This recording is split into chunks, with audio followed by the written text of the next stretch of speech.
Yan ang mapapala natin kapag scheming tayo. Kapag evil yung motives natin, sa halip na magsilbi ka sa taong bayan, nilagay ka dyan sa pwesto, ang ginagawa nila, they are scheming, they are planning how to extend themselves in power. Now, you have a problem. Mainit ang usapan dito sa pagkabuking kay Comelec Chairman Garcia na pinag-uusapan dyan ni Congressman Marcoleta na kung saan di umano ay may mga tagong nakaw na pera through Comelec and Miro Systems. So, tignan natin dahil ang eksperto pagdating sa dayaan sa eleksyon at ang mga nakakaalam kung ano ang klaseng extortion, bribery o mga pagsuhol dyan sa Comelec, Smartmatic, kahit ano pa mga company na yan, ay si Attorney Glenn Chong. So imagine nyo mga kababayan, napag-alaman dun sa pagsasaliksik o pag-imbestiga ni Congressman Marcoleta na mayroon di umano na almost 1 billion pesos na dineposito etong actually hindi siya binanggit na yung pangalan niya. Hindi siya pinangalanan ni Congressman Marcoleta. Pero siya na mismo nagrepresenta sa sarili niya na siya daw po yung tinutukoy na nagkaroon ng siya daw ang tinutukoy na mayroong nakaw na pera from the illegal Comelec transaction with Miro and Smartmatic o kung ano pa man, sino man ang nagbayad sa kanya kasi it's still under investigation. So kung natatandaan ninyo, mga kababayan, na pag-usapan namin ni Attorney Glenn Chong, okay? Nung last time na tinatanong ko sa kanya na mayroong nag-file ng reklamo sa Supreme Court kasi itong itong Comelec ay may pinapaboran, may inaayunan at may nagbibigay ng pamasahe. Ano yung pamasahe?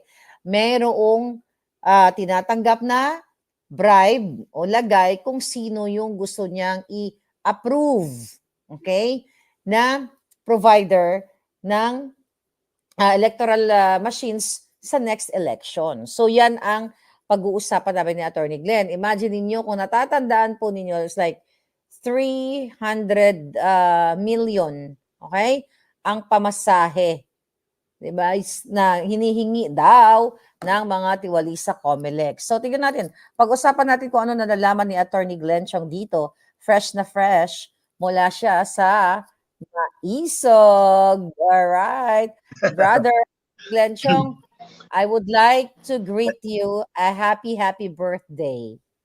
Because now... Thank you, Ate Claire, from the bottom of my heart. Thank you very much. Thank you sa ate ko. Yeah, happy birthday. Ayan. Anyway, so brother, eto na yung pinag-usapan natin the last time.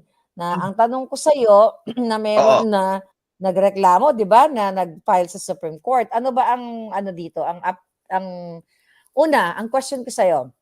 Dahil si Congressman Marcoleta may nadiskubre na mayroong nakadeposito na almost 1 billion pesos sa South Korea o iba't ibang accounts. Ito daw ay isang mataas na opisyal sa PCSO, sa Comelec. Hindi naman niya pinangalanan, pero inamin, o kumbaga si Comelec Garcia ay sinabi niya na ako yun. Your thought about it, Attorney Glenn? Unang-una, Ate Claire, thank you for having me again in your vlog. Sa ating mga kababayan na patuloy na sumusuporta kay Ate Claire, Miss Marlica, maraming salamat. At magandang gabi po sa inyong lahat dito sa Pilipinas, in Asia, and sa lahat po everywhere across the world. Magandang araw po sa inyo. Actually, kung natandaan po ninyo, mga kababayan, unang pinag-usapan namin itong 1 billion na suhol nung June 30. I think it was June 30. Kasi nakita ko yung last StreamYard na link. Last StreamYard June 30. So that was the last time na nag-usap tayo. And the last time na nag-guest ako yung vlog And that was also the time na pinag-usapan natin itong June 30, tama. 1 billion na sukol. Yes. Mga kababayan, Ate Claire, I think nasabi ko na to sa iyo dati pa. Pero ito yung context, ha? Ito yung context, mga kababayan. And this is the first time na maano ninyo to, maririnig ninyo to because hindi ko pa to actually na-discuss in public. Na-reserve ko talaga to para ini-reserve ko talaga to para dito kay Ate Claire. For your Because you heard birthday. it first from Maharlika. You heard it? Yeah, you heard it first Heard it from first Maharlika. from Maharlika. Oo. Kung natatandaan po ninyo, mga kababayan, si George Garcia was appointed by President Duterte towards the end of his term. So, naitalaga na talaga si George Garcia sa Commission on Elections nung eleksyon ng 2022 na halalan. Ito yung konteksto. Ito yung konteksto itong Nangyayari ngayon. backstabbing. Itong mga nangyayari ngayon para maintindihan talaga ninyo.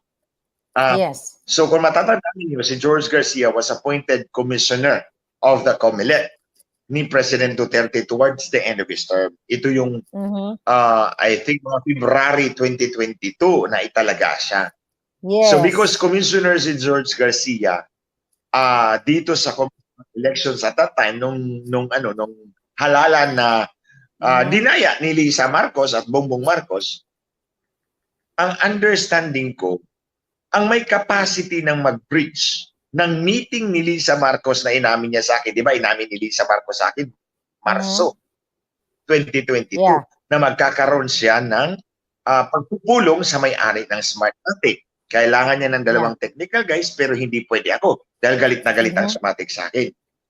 So you need to find the person sino nag-bridge kay Lisa Marcos dun sa Smartmatic. Kasi for the last 6 years, magkalaban yan sila.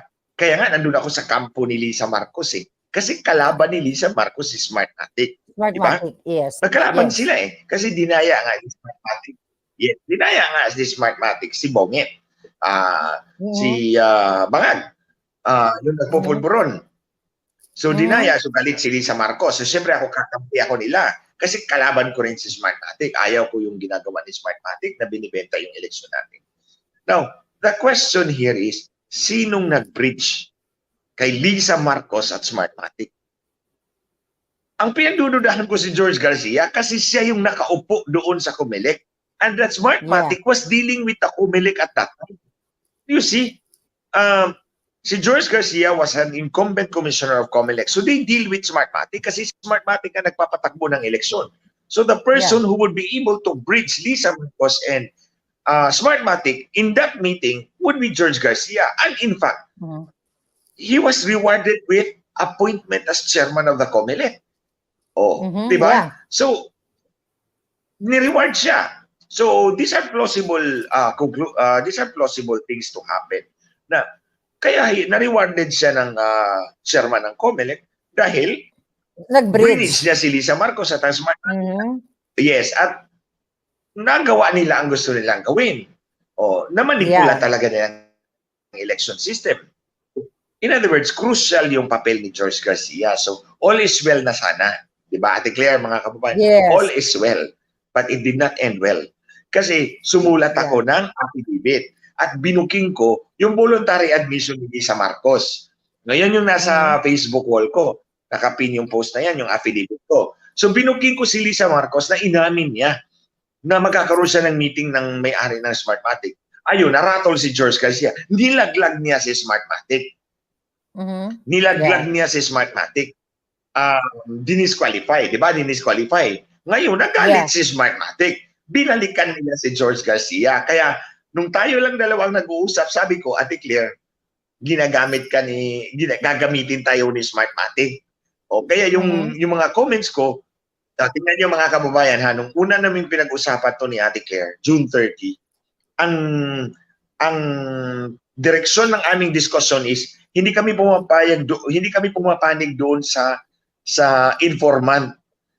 Sa informant. Binulatlat namin yung story nila na demolition job ito. Tama naman si George Garcia, demolition job talaga ito. Laban sa kanya at sa Miro. So, tingnan mo Ate Claire, umatras yung informant mo, pumunta kay Marcoleta. Di ba? Oo. Pumunta kay Marcolita kasi Smartmatic yun. Gusto tayong gamitin ni Smartmatic but I know them better. Oh. Kaya Yes. sabi ko, Ate Claire, yung informant mo galing kay Smartmatic Ga- at gagamitin tayo. But I know them. So kaya sa yung direksyon ng diskusyon natin papunta sa demolition job at ang culprit ay si Smartmatic, which is correct. Smartmatic. So kasi nilaglag ni George Garcia ang Smartmatic with disqualification, binweltahan siya ngayon ni Smartmatic. Kaya si George umaray, demolition job to. Sabi niya, demolition So job sila daw. na ngayon mga kababayan nagpapakan sa likod. I Ate know. Claire? Yeah. So, yun nga, based dun sa research o pagsasaliksik ni Kong Marcoleta, ay mayroong nakita, may mga paper trail daw, na almost 1 billion pesos yung deposito ni Garcia. Although hindi nga pinangalanan ni Kong Marcoleta, highest ranking official sa COMELEC, pero siya mismo inamin ni George Garcia na siya daw yung Inamin niya. tinutukoy. O, di ba? Inamin niya. Oh, siya, Ako yung siya. tinutukoy. Wag na tayong magtaguan. Ako yung tinutukoy ni Oo. Marcolita, sabi ni George Garcia. Pero So, kung naalala mo, 49 bank accounts ito ha, Ate Claire, mga kababayan. 49 bank accounts spread in Singapore, China, North America, and Caribbean. yeah, offshore accounts. So, pero naalala mo, ayon sa ating informante na gusto tayong gamitin, kaya nga 'di ba? Actually marami tayo talagang informante na dun sa mga papeles ng bank or mga bank documents ay nakita din daw yung pangalan ni Michael Madon. Pero parang hindi nabanggit ni Kong Marcoleta, no? Si Garcia lang, ano? Hindi niya binanggit. Kahit si George Garcia, hindi niya binanggit. Sinabi na niya, mataas na opisyal ng COMELEC. Pero si George, Yes. klinaro niya, wag na tayong magtaguan. Wag na tayong ako yun tinutukoy ni Marcolita, sabi niya. Pero walang mention doon about Elma. Yeah. We'll see. Pero ano yung nakikita mo dito na syempre hindi naman magsasalta si Congressman Marcoleta nang wala siyang pinanghahawakang ebidensya, di ba? Na may mga bank documents sa all over the world, offshore accounts, yung mga nabanggit mong countries kanina, na 1 billion, oo. Paano ba dito? Attorney Glenn, you're an accountant, di ba? Paano natin matitrace? Paano natin maipakita sa taong bayan na yung binanggit ni Kong Marcoleta ay it's legitimate and totoo na mayroon talagang depositong ganun? We have to, kasi Ate Claire, pag nagpapadala ka ng pera doon sa, di ba, ang sabi ni Marcoleta, karamihan sa mga pinapadala ay galing sa South Korea. Kasi tinatay up niya si Miro doon. Kasi Miro Systems is from South Korea. So either yung bangko na ginamit pagpadala is South Korea or yung nagpapadala is South Korean in most cases. Meron kasing paper trail yan actually, di ba? Pag nagpapadala ka, kung sa bangko talaga, bank to bank transfer, meron yang wire transfer, meron yang paper slip, di ba? Meron yang paper slip. Yes. And then these are also recorded sa receiving bank and sa bangko na tumanggap ng pera and the destination bank. Yung receiving bank saka yung destination bank. Yung end recipient ng pondo. So ang ano natin dito is kaninong account 'yan. Doon talaga ang kaninong account 'yan. Sino ang nakapangalan sa mga account na 'yan. Pero in fairness kay George Garcia, nag-issue siya ng waiver ng bank secrecy law sa AMLC na buksan ninyo kung mga account na pangalan niya, buksan niyo, I give you authority. Pero malamang hindi pangalan niya. Pangalan ng ibang tao, which pangalan ng pangalan ng pinsan, pangalan ng ex, ng kabet, 'di ba? Pwedeng ganon. But you know, Ate Claire, mga kababayan, the story is the same as with Andres Bautista. Di ba? Nakita niyo yung parallelism, yung similarity ng ano. Kay Andres Bautista, several bank accounts yun, di ba? Several bank accounts because they're trying to avoid the scrutiny of the Money Laundering Council, both in South Korea or in the receiving bank. So, tingnan natin kung ano yung but wala naman tayong mapagkakatiwalaan sa gobyerno ni Pangag, di bad people. Remember nung nandun ako sa Houston, yung isang abogado doon sa sa Amerika, Amerika. sinabi sa akin, o yung Venezuelan na magwi-witness sana kay Smartmatic pero gusto niya bayaran siya. Ayaw naman ng mga abogado sa Houston na magbayad sa kanya. Kaya ako ang kinuha. Kasi sabi ko, hindi ako nagpapabayad. Hindi kami mga mukhang pera, mga Pilipino. May dignidad kami. So, ang sabi ng Venezuela na yun, they are really very bad people. Ayan, nakikita na natin, very bad people. So ito yung kidnapper, fixer, at kung ano na pang pangalan niya, Butod. Si Butod. Si Butod. Sa Malacanang, delikado din yan. Delikado din yan. Pwede biltahan yan Smartmatic. Oh, anybody that deals with the devil is bound to be blackmailed. Oh, that's Smartmatic. Yan, that's the business of Smartmatic. Ang problem lang ni Smartmatic, mga kabayan, I-declare, is that wala silang mahagilap na baho ko. Kaya wala silang magawa. O wala talaga silang magawa. Kaya ayaw na ayaw nila sa akin kasi alam nilang hindi nila ako mababayaran. Pwede anybody but Glenn. Kasi alam nilang hindi nila ako mababayaran at kalaban na kalaban ko talaga sila. Alam ko mga ginagawa nila. Pero hindi umuobra yung kanilang ginagawa kay George Garcia, kay Andres Bautista sa akin kasi hindi ako mukhang pera. Yeah.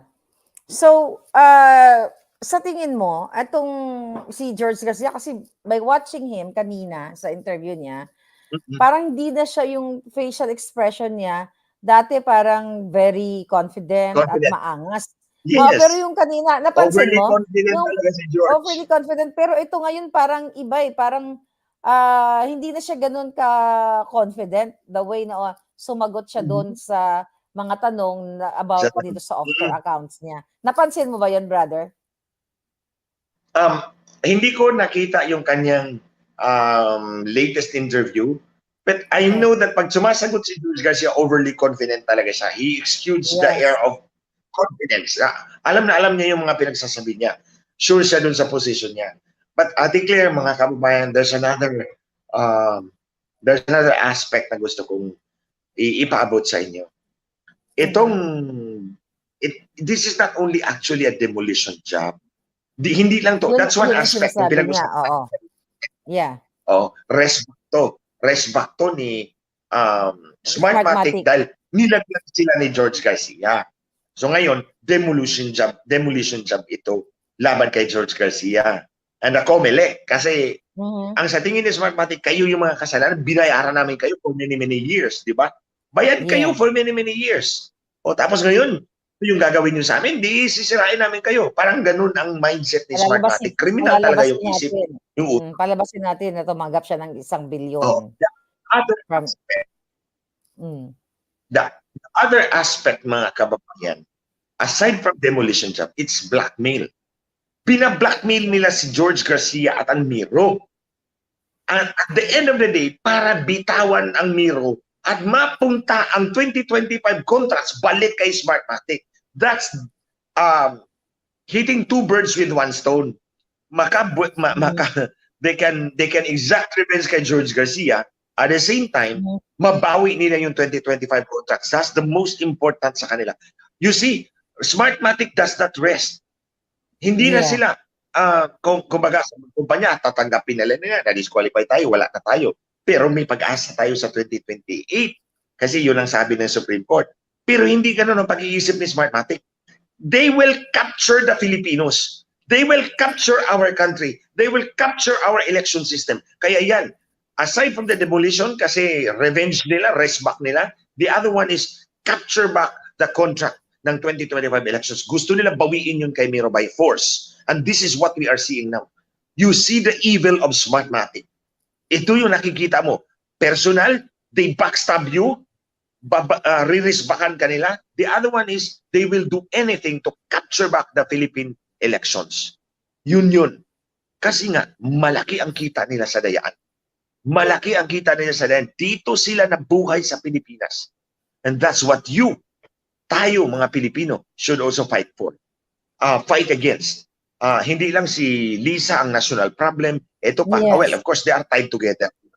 They are tied together. Kasi pag sinabi naman talaga ni Lisa, out si Smartmatic, wala na talaga Smartmatic. Pero takot din si Lisa na sasaksakin siya sa likod. Hindi na sa likod, sa liig. Gugurgurin siya ni Comelec, ni Smartmatic. Yan ang mapapala natin mga kababayan kapag maitim ang budhi natin. Yan ang mapapala natin kapag scheming tayo, kapag evil yung motives natin, sa halip na magsilbi ka sa taong bayan, nilagay ka dyan sa pwesto, ang ginagawa nila, they are scheming, they are planning how to extend themselves in power. Now, you have a problem.